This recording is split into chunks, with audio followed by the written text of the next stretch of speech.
Hello and welcome to Short and to the Point, where I review movies in 5 minutes or less, or... Up in the sky! Look! It's a bird! It's a plane! Oh no, the aliens are back. This looks like a job for... I still believe in heroes.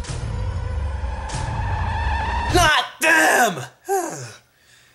No, I'm talking about The Man of Steel, the recent Superman movie which asks us to kindly ignore all of the previously established canon.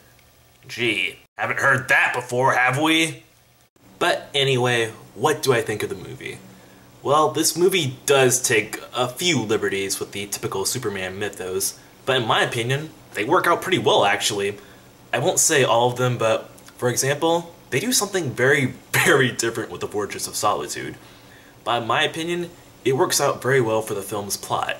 As a matter of fact, it's probably one of the best plots of any Superman film we've had to date. It's not one of those idiotic plans that Lex had in Superman 1-4 and in Superman Returns, and it's also not a case of a good plot being squandered. Again, the case of Superman Returns. Now, without spoiling too much, our big bad for this movie, General Zod, wants to create a new Krypton. Haven't heard that one before, have we? But whereas it made little sense in hindsight on that series, this movie, it actually makes a lot of sense. How? Go see the movie. Now, Michael Shannon plays General Zod, and he does a very good job, despite his tendency to overact several times throughout the movie. But then again, we have... You will bow down before me, Jor-El! I swear it! No matter that it takes an eternity, you will bow down before me! Both you, and then one day, your heirs! So I guess he gets a pass on that one.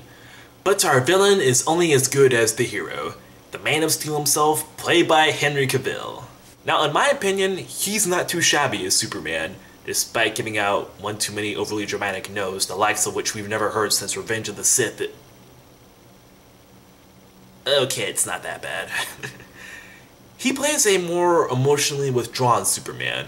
Not like he's emo or anything, he just had a pretty rough childhood.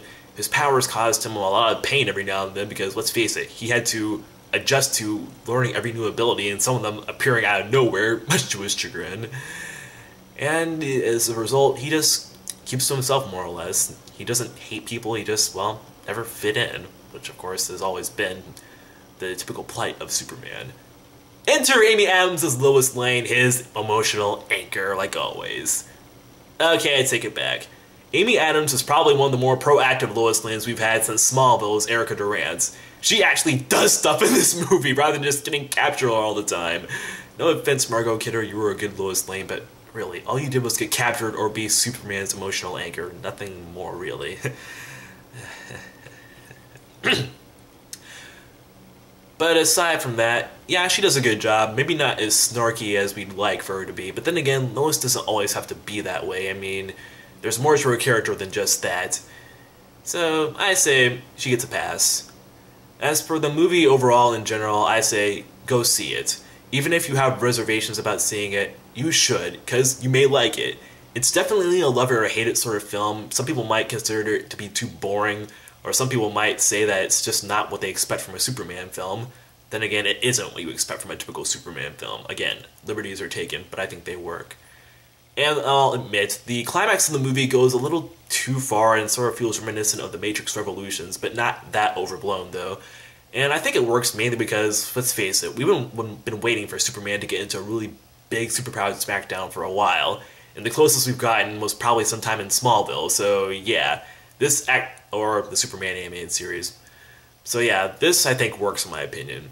But that's all the time we have for today, so I hope you go and see the movie and I hope you enjoy it. Adios.